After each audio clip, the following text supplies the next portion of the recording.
In its continuing effort to combat violence on college campuses, be it of anti Semitic origin or otherwise, the Trump administration has issued new orders through its State Department to embassies around the world.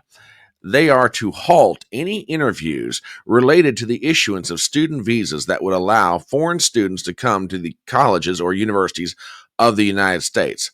What are all the details about this? Hold on, folks, and we'll get into it in just 1 second.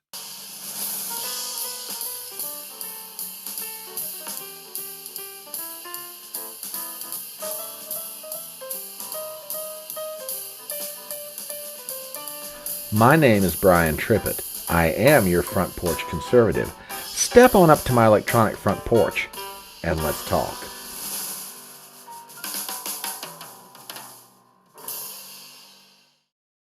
During the campaign of 2024, then candidate Donald Trump made the promise to the American people that he would try to find a way to stop violence on college campuses. Particularly, he was thinking about the scenes that took place at Columbia University in New York City. Well, to that end, his State Department has issued a new set of orders that might stop the violence before it ever comes on college campuses. With that, we turn to the pages of the UK Guardian for the following. Headline: Trump administration orders U.S. embassies to stop student visa interviews. Directive could severely delay visa processing and hurt universities that rely on foreign students for revenue. Article written by Joseph Gettr, we have the following. Dateline, Washington, D.C. The Trump administration has ordered U.S. embassies worldwide to immediately stop scheduling visa interviews for foreign students as it prepares to implement comprehensive social media screening for all international applicants.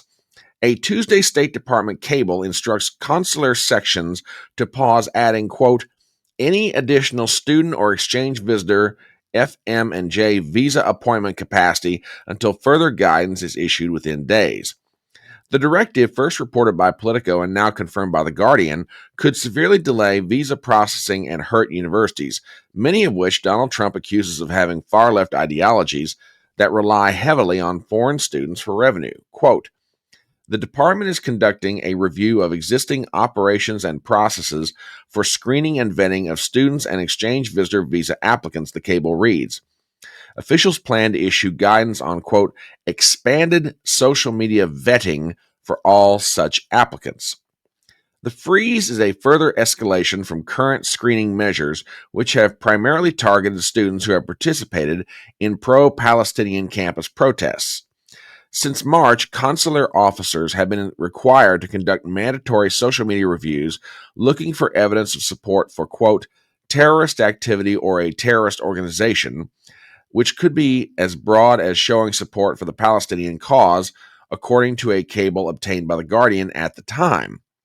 That directive required officers to take screenshots of, quote, potentially derogatory content for permanent records, even if posts were deleted. The new expansion would apply social media vetting to all student visa applicants, not just those flagged for activism.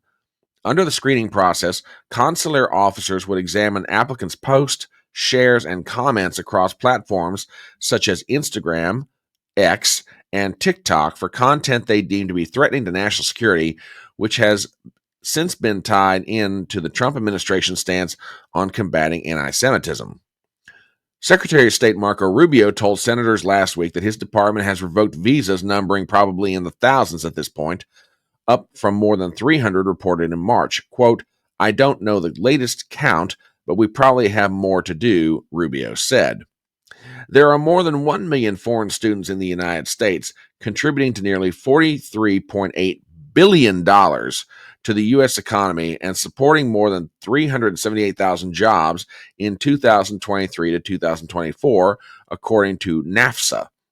The visa freeze threatens to compound existing challenges facing higher education institutions already experiencing declining international enrollment. The State Department did not immediately respond to a request for comment. Okay, let's talk about this. Like I said at the beginning of the video, it's been no secret at all that Donald Trump, as many Americans did, found the images coming out of Columbia University and on other college campuses quite disturbing in 2024. hence his desire to try to do something about it.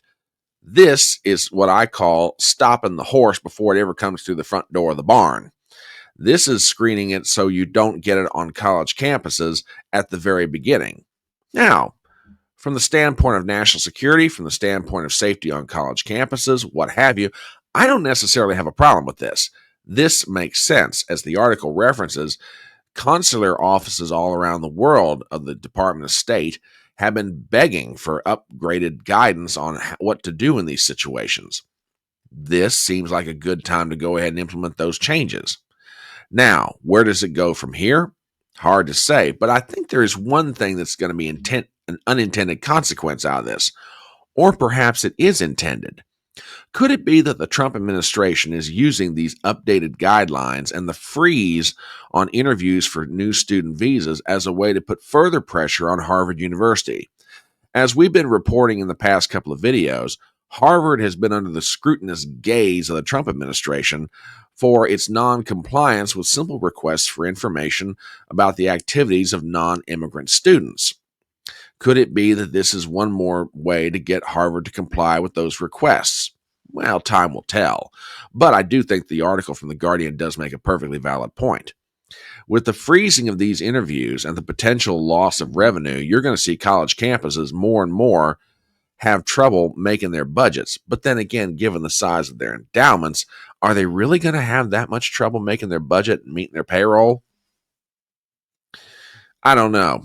To me, in the end, I think this is a very good idea. Stop it before it gets here. If you can screen out individuals who are going to be disruptive and cause violence on your college campus, far better to do it early on in the front end before you have to deal with it on the back end. We'll see how all this plays out. But again, I think this is a pretty good move. How the colleges are going to react to this, we'll see. Are we going to wind up in court, or are they going to let this one go? Odds are, the way things have been going, don't be shocked if you see college campuses take the Department of State to court over this. But that's what I think about it. What do you think? As we start to wrap up this video, please do me some favors as always. Number one, if you're not a subscriber to this channel, please subscribe on YouTube and Rumble. We are a going little concern, and we'd like to be a going big concern. We can do that with your help. Number two, give me a thumbs up on the video and also leave a comment below. Believe it or not, it really does help push this video out to people who may never have seen my work before. Number three, share the link around with your friends. And finally, hit the bell for notifications. I want to make sure you're always aware when new material is coming out, be it a video or a live stream. My name is Brian Trippett. I am your Front Porch Conservative, and I will see you next time.